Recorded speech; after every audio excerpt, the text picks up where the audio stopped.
pessoal, tudo bem? Na aula de hoje nós vamos falar um pouquinho mais detalhadamente sobre o conceito de ondas. Esse conceito foi introduzido em nossa última videoaula, cujo vídeo está na nossa descrição. Além de cooperar com a matemática, a filosofia, a medicina, os gregos também cooperaram com a física em si. E mais especificamente na área que estuda física ondulatória, nós temos grandes descobertas feitas por Pitágoras em meados de 570 a.C.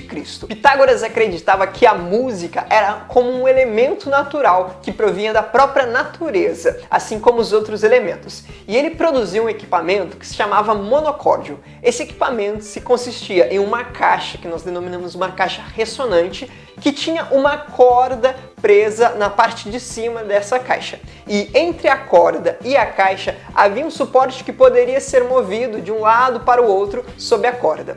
Essa nossa corda poderia ser tensionada e conforme ali fosse dada uma tensão e também conforme Pitágoras modificasse a posição desse nosso suporte, nós teríamos então notas diferentes. E uma das primeiras coisas que ele percebeu é que se ele diminuísse aquela corda em metade de seu tamanho, ele teria basicamente a mesma nota, porém uma oitava acima. A mesma coisa acontece, por exemplo, em um violão. Se você pegar apenas uma corda e tocar ela, e você tiver uma nota ali como Dó, se você diminuir a metade desse tamanho, você ainda continuará tendo Dó, porém uma oitava acima. Outra consideração muito importante de Pitágoras é que conforme ele fosse diminuindo cada vez essa corda em várias e várias frações, ele obteria outras notas e todas essas notas juntas formariam uma escala musical, um conceito que é utilizado até hoje na área da música. Uma outra pessoa que fez um apontamento muito importante para a música como nós conhecemos hoje foi um monge beneditino francês chamado Guido de Arezzo. Ele tinha alunos que tinham que aprender música,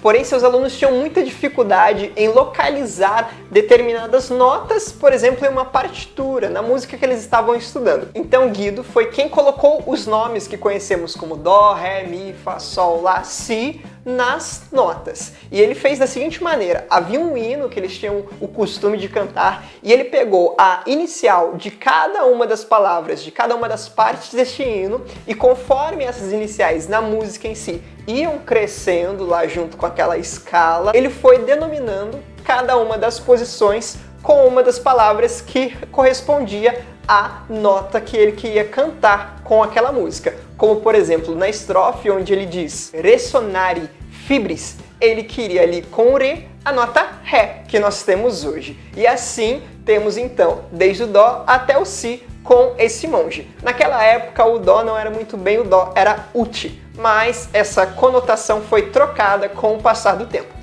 Agora vamos para o quadro entender um pouquinho melhor sobre os conceitos de uma onda sonora. Como vimos em nossa última aula sobre ondas, essa é uma representação gráfica de uma onda mecânica. Ondas mecânicas são perturbações que carregam energia cinética e energia potencial através de alguns meios, como por exemplo as ondas marítimas, as ondas sonoras e as ondas sísmicas. Quando nós olhamos esse nosso gráfico de ondas mecânicas, nós podemos tirar dele alguns conceitos. O primeiro conceito que nós podemos tirar é o conceito de amplitude. A amplitude tem a sua unidade de medida em homenagem a Graham Bell, que foi o inventor do telefone. Então nós utilizamos a unidade de medida Bell e nós utilizamos uma subdivisão que é o decibel, ou decibéis, como temos mais costume de falar no plural. Então, quando eu meço a minha amplitude, eu estarei basicamente medindo a minha posição aqui em nosso eixo Y, em nosso eixo de amplitude. Quando nós temos uma amplitude para a parte de cima, nós dizemos que é uma crista, e quando nós temos para a parte de baixo, nós dizemos que é um vale.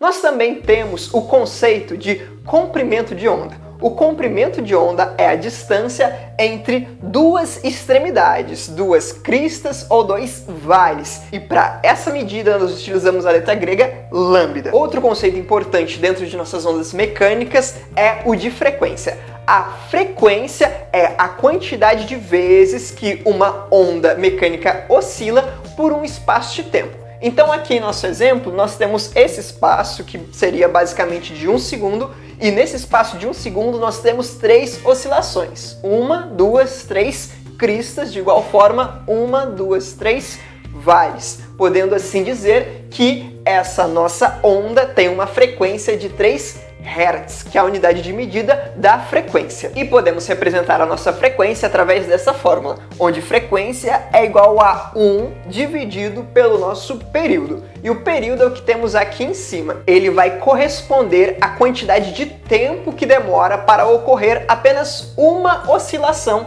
da nossa onda mecânica. Podemos também representá-lo pela fórmula onde período é igual a 1 dividido por frequência e sua unidade de medida é segundo. Unindo as informações de período e de frequência com um conceito já conhecido por nós, que é o de velocidade média, nós temos a velocidade de propagação de uma onda mecânica. Essa velocidade de propagação, se formos pensar, por exemplo, em velocidade média, teremos o espaço dividido pelo tempo. Então vamos pensar aqui em nosso comprimento de onda, que é a distância, ou seja, o espaço entre duas cristas ou dois vales, dividido pelo nosso período, que é o tempo que demorou para ocorrer isso. Então a velocidade de propagação de uma onda mecânica é igual ao comprimento de onda dividido pelo seu período.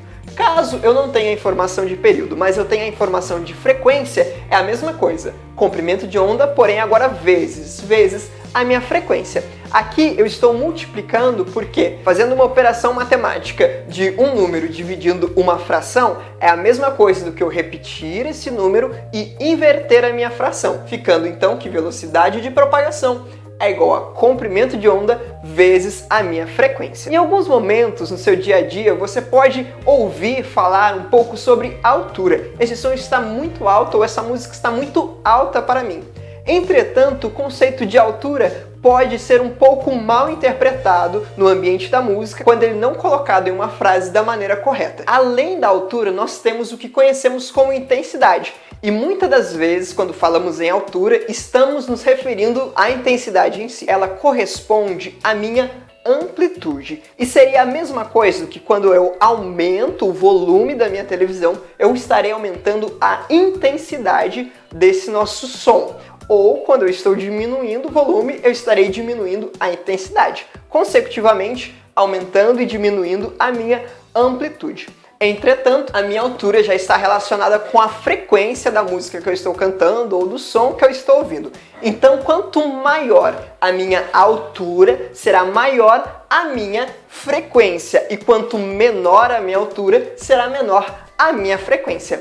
Além da altura e da intensidade, nós temos também um outro conceito que é relacionado ao timbre. Você pode ter uma mesma nota, como por exemplo um dó natural, mas ele sendo produzido por um violão ou por um piano. Eles serão a mesma nota, ou seja, eles terão a mesma altura, terão a mesma frequência, esse dó natural. Entretanto, devido às características físicas do meu instrumento, este som será diferente. Bem, pessoal, essa foi a aula de hoje. Espero que vocês tenham gostado, espero que vocês tenham também entendido os conceitos. Se você é um professor que está nos acompanhando, pode ficar à vontade para usar o nosso material em suas aulas, não esquecendo de deixar a referência. Se você está nos visitando pela primeira vez, não esqueça de deixar o seu like, de compartilhar esse vídeo com mais pessoas e de seguir o nosso canal para acompanhar todas as nossas novidades. Até mais!